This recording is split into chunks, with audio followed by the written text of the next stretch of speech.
Okay mga kababayan, Chris Ulo po at welcome back po ulit dito sa ating YouTube channel. Okay ito mga kababayan, mga kanalis, pag-usapan ho natin ito hong mag-asawang Diskaya. Mukhang hindi lang ho itong mag-asawang Diskaya masasangkot ho sa issue ho ng flood control budget issue scandal, na kung saan ay tumabo ho ng limpak-limpak ho na salamin. Salamin tuloy. Salapi. Salamin. Salapi. Mukhang hindi lang ho yata rito sila masasangkot. Kasi alam niyo naman dyan sa flood control issue, budget. Ang pinag-uusapan ho dyan, bilyon-bilyon. At ang issue ho dyan ay nakagawa ho ng mga substandard na proyekto at mga ghost project ito hong mag-asawang Diskaya. Ayon ho sa balita, yung na-freeze ho na bank accounts ho nila ay umabot ho ng 47 accounts. At umabot yata ng 100. Kung di ako nagkakamali, 130 billion. Oh my goodness. Ano pa kayang ano pa gagawin nyo sa pera na yan, ano? Okay, ito mga kababayan mo, ang hindi lang ho dyan masasangkot ang pamilya na Diskaya, itong mag-asawang Diskaya. Kung matatandaan ninyo, itong hong mag-asawang Diskaya, bago ho talaga makaladkad ho ang kanilang pangalan dyan sa usapin ho na yan, nakilala ho yan ng taong bayan kaunti dahil ho dito kay Mayor Vico Sotto, na tumakbo pa ho ulit ng kanyang last term nung nakaraang halalan eleksyon. At nakalaban niya ho itong si Mrs. Diskaya, itong Sara Diskaya. Diyan pa lang ho, nakaladkad na ho ang kanyang pangalan sa iba't ibang usapin. Pinaputok ho yan ni Mayor Vico Sotto ng Pasig. Ngayon mga kabayan, ano ba itong pag-uusapan natin? Ano ba itong i-expose natin sa inyo? Nakakalaban ho ni Sara Diskaya ito hong si Mayor Vico Sotto bilang alkalde pagka mayor ho dyan sa Pasig. Ito ho, kilala nyo ho ba si Kap Nino Barsaga? Ano rin ito, kamag-anak din ho ito ni Congressman Kiko Barsaga, si Congressman Meow Meow. Ito si Kap Nino Barsaga, kaibigan na ho natin to matagal na, since wala pa ho yata akong YouTube channel. Bumabanat pa lang ho tayo sa Facebook, sa social media pagdating sa politics. 2016 pa lang kilala ko na ho ito. Binulugar ho ni Kap Nino Barsaga na kung saan eto hong mag-asawang Diskaya ay umarkila ho, nag-hire ho ng mga political vlogger para banatan ho itong si Mayor Vico Sotto. Nako, pakinggan nyo ko ito mga kababayan, magugulantang kayo. Tumitingin na ako dito. Tingnan nyo, pero anong pangalan? Anong pangalan ng kachat ko dyan? Corly Diskaya. Nako? Corly Diskaya.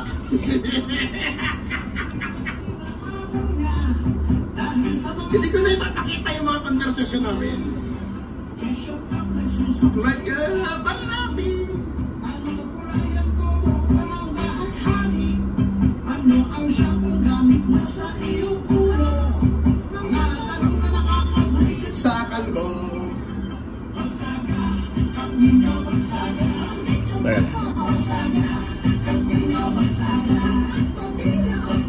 Okay. April 7, doon kami unang nagkakilala. Ayun na. Ni Corly Diskaya. Ito address ng office ko. Pasig City. Siyempre hindi ko muna pwede sabihin kung anong pinaka-landmark, kung anong number ng office niya. Siyempre bawal yun. May data privacy tayong tinatawag.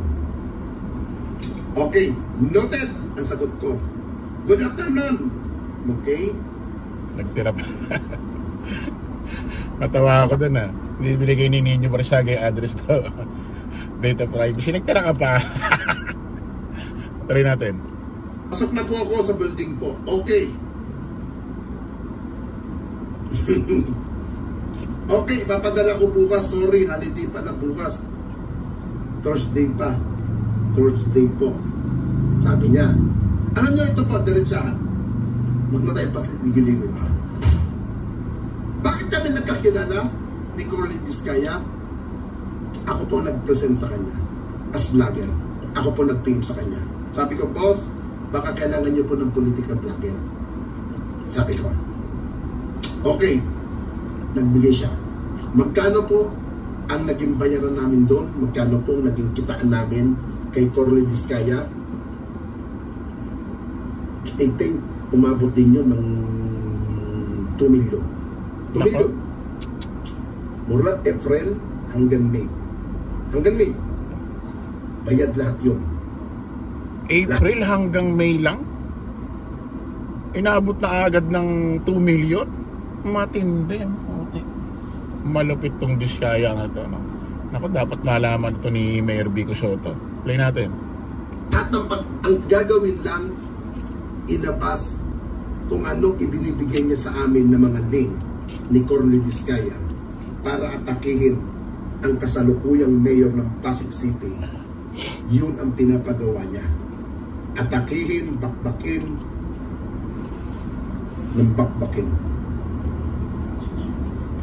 Yan, nagkakatawagan kami ni Coraline Vizcaya. Yung mga kulay pula. Nakikita nyo? Yan. Yan yung mga link. Ibaba ng tawagan. Itong baba ng tawagan na yan, yan yung mga link na ibinibigay niya para atakihin ng atakihin si Vico Soto. Yan po yung mga pinapagawa niya. Yan po ang ginagawa niya. Ngayon, ang sabi ko nga po, kahapon, meron pa huli kaming nagkita ni Vizcaya somewhere in BGC. Saan sa BGC? Anong dito? Wow. Sana all. Anong date itong huli kaming nagkita, nag-meet, na pinatawag niya ako?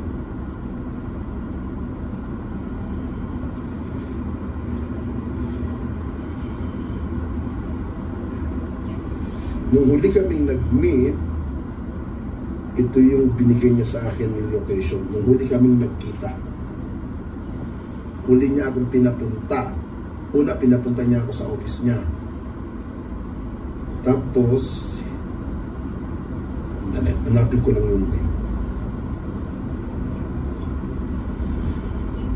May date naman yun eh.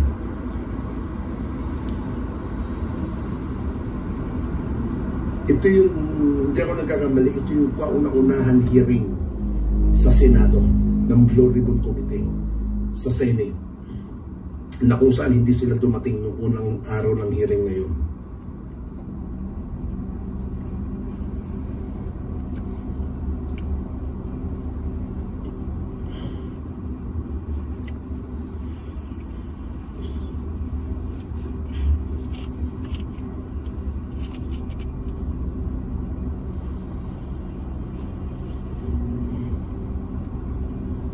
Ito. Anong dito? August 19. August 19, yan po yung unang hearing sa Senado. Nung pumunta ako sa office niya, hindi kami natuloy na nagkita doon dahil I think nasa somewhere in BGC lang siya. Ito, sabi niya sa akin, pwede kang daan sa akin dito sa akin sa Tornado Restaurant sa likod ng Seda Hotel BGC, tabi ng Starbucks.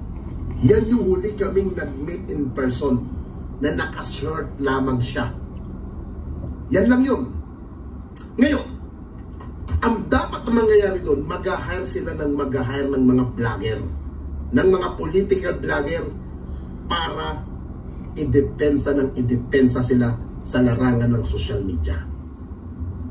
Yan yung huling napag-usapan namin. Nako. Siguro nakita nila na hindi na magagawa ng paraan yun dahil init na mainit na sila.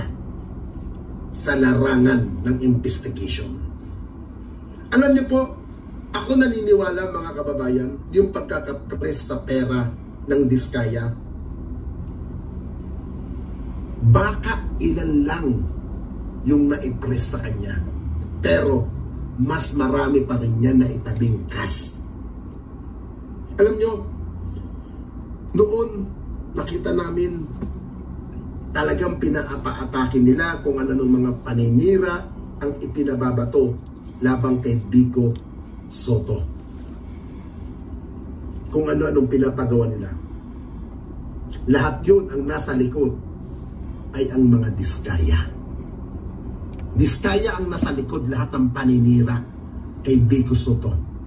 Lahit ngayon, ako'y naniniwala, maaaring may hinarna naman sila ng ibang vlogger dahil nakikita naman nila na hindi ako nag-anti-government kaya hindi na nila ako isinasama dyan. Pero lahat ng mga nagdidepensa sa mga Diskaya ngayon, lahat ng mga nag-aangat sa mga Diskaya, naniniwala ako na hire ang mga yan para sirain ang kredibilidad ni Senate President Tito Soto at idiin ang idiin yung mga